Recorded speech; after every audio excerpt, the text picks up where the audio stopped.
your pod is ready, your image exists, your secret exists, your deployment is also healthy, but Kubernetes still refuses to start your application. Not because of networking, not because of DNS, not because of containers, but because of storage never arrived. And when persistent volume claims gets stuck in pending state, many engineers have no idea where to start debugging. Hi, I'm Shivam, and this is part 7 of Kubernetes Debugging Series. Today, we will break the storage multiple times on my local kind cluster and learn how Kubernetes storage actually works. So before wasting any more time, let's first understand the architecture. Before we get started, I have one small request. If you have been finding these videos helpful, I would really appreciate you subscribing to my channel. It's a simple way to support my work and it encourages me to keep creating more contents like this. Now let's jump onto the video.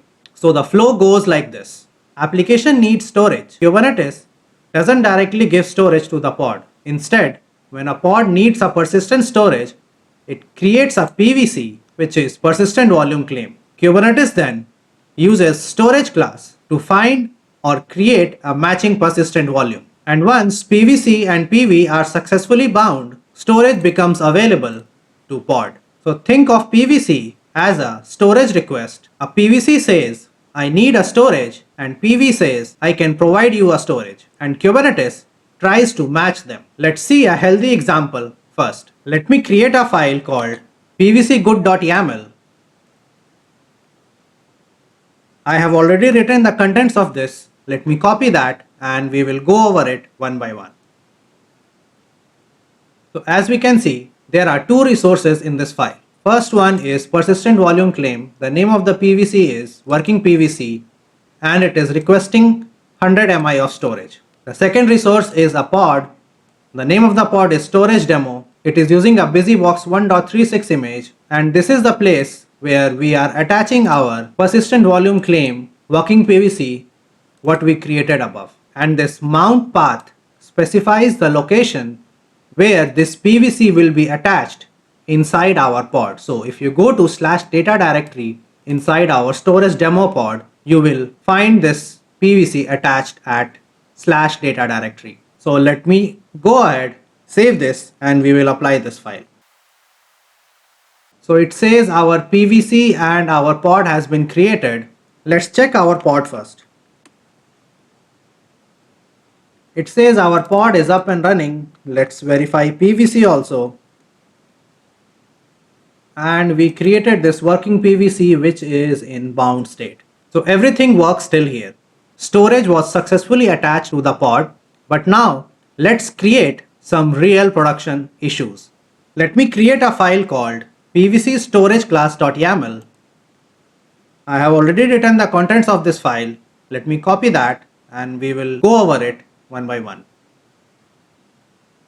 Again, we have two resources in this file. First one is PVC. The name of the PVC is broken PVC and it is requesting 100 MI of storage. The second resource is a pod. The name of the pod is storage demo and this is where I am attaching my PVC to the pod and this PVC will be mounted at /data directory.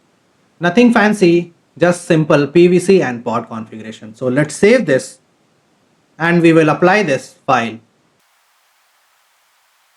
It says our PVC and pod has been created. Let's verify it. It says our pod is pending. Let's watch it.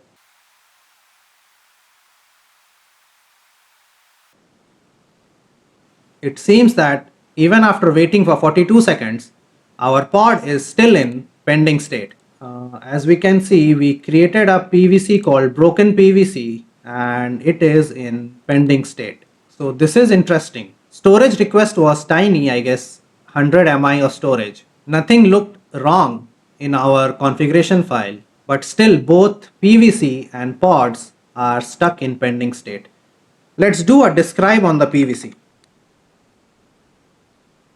And let's check the event section. It says provisioning failed, storage class ultra fast SSD not found. So this is an extremely common error. Developers reference a storage class that doesn't exist and Kubernetes keeps waiting forever because it doesn't know how to provision storage. Now let's try to see what storage class do we have?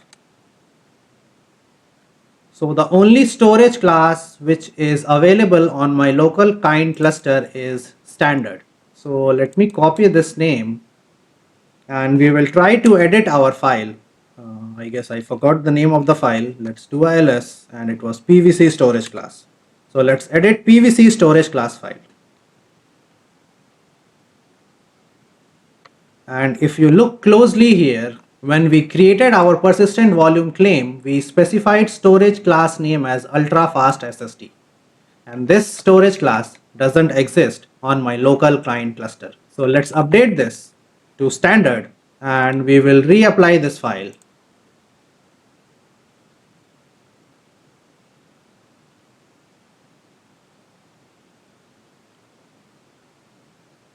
So I have updated the storage class to standard. Let's save this and we will apply this file. I am using kubectl replace command to replace the contents of PVC storage.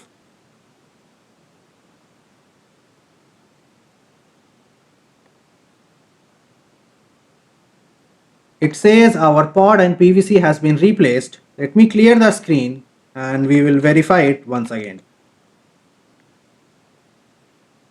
This time our pod is up and running. Let's verify PVC also. And we can see our broken PVC is in bound state. Let's do a describe on this PVC. Again, let's check the events. And if you see here, it says successfully provisioned volume. So we saw our pod was running, our PVC was bound, and we also saw the events which says our volume was successfully provisioned. So let me clear the screen and we will try to create another failure. But only this time the storage class exists, but no storage can satisfy the request. So let me create another file called pvsmall.yaml.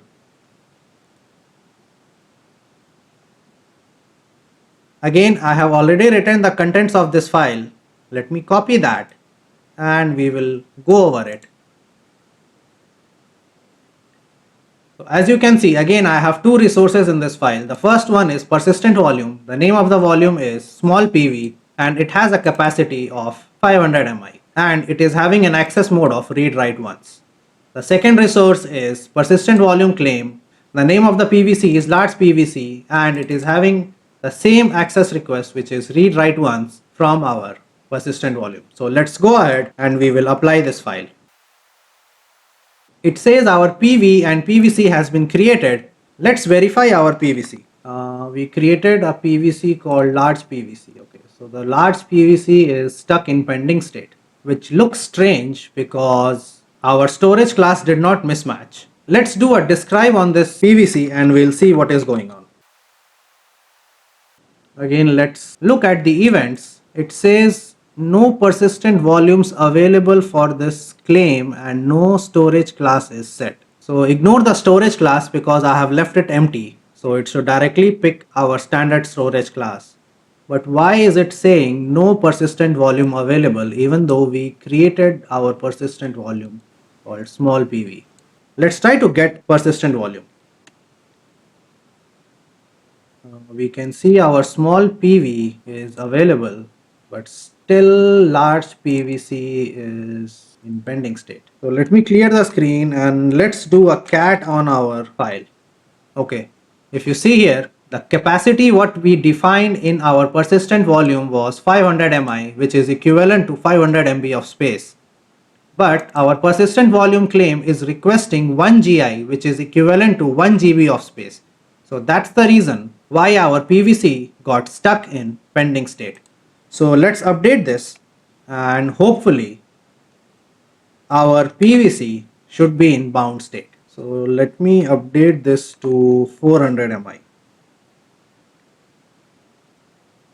Let me save this and I'm gonna replace our file. So it says our PV and PVC has been replaced. Let's check it. And we can see this time our large PVC got bound to the volume small PVC So this proves that our update worked correctly. Let me clear the screen and we will look at one of the most confusing storage failures, where everything exists, even the storage class exists, PV exists, and storage size matches, yet PVC still remains in pending state. So let me create a file called pvtest.yaml. I have already written the contents of this. Let me copy this and we will see it one by one. As you can see, this time I have 3 resources in this file. First one is persistent volume. The name of the volume is test PV. It has a capacity of 1 GI, which is equivalent to 1 GB. The second resource is persistent volume claim. The name of the PVC is test PVC, and this time it is requesting only 100 MI of storage from 1 GI of persistent volume. So this time there is no storage mismatch. And the third resource is a pod. The name of the pod is PVC test pod. It is using a busybox 1.36 image, and this is where I am attaching my PVC to the pod, and this PVC gets mounted at /data directory inside the pod. So nothing fancy, a very simple persistent volume claim and pod configuration. So let's save this and I'm going to apply this file. So it says our PV, PVC and pod has been created. Let's try to get the PVC. We created test PVC, and if you see here, our PVC is stuck in pending state. So this is where things get interesting. As we saw earlier, the storage class exists. Capacity was much lesser, yet our binding fails. Let's try to get our pods. So we created PVC test pod. Again, this pod is stuck in pending state. Let's try to do a describe on the pod. The describe pod is not giving us much information, and the event section is completely blank. So let me clear the screen and we will do a describe on our PVC. Let's check the event section. If you see this second event, it says fail to provision volume with storage class standard. So if you remember, I only have one storage class on my local kind cluster, which is standard, and it says node path only supports ReadWriteOnce and ReadWriteOnce pod access mode. So this clearly means that there is something wrong with the access modes. Let's do a cat on our file.